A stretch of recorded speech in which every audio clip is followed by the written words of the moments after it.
আজ রান্না করব শঙ্কর মাছ। পেঁয়াজ বাটা, আদা বাটা, রসুন বাটা, লঙ্কার গুঁড়ি, জিরার গুঁড়ি, হলুদ, নুন, কাঁচা সর্ষের তেল দিয়ে ভালো করে মাংসের মতন মাছটাকে মেখে নেব। এদিকে কড়াইতে সর্ষের তেল দিয়ে বড় বড় করে আলু কেটে সেটাকে ভেজে নেব নুন হলুদ দিয়ে লাল করে। আর ওই মাখা কাঁচা মাছটা দিয়ে দেবো। এবার ভালো করে কষাবো।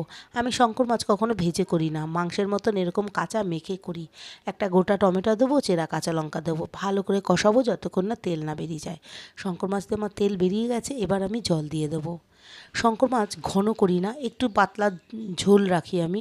কেননা বেশি শঙ্কর মাছ ঘন রাখলে তাহলে সেটা জমাট বেঁধে যায়। এই জন্য ঝোলটা একটু পাতলা করাটাই ভালো।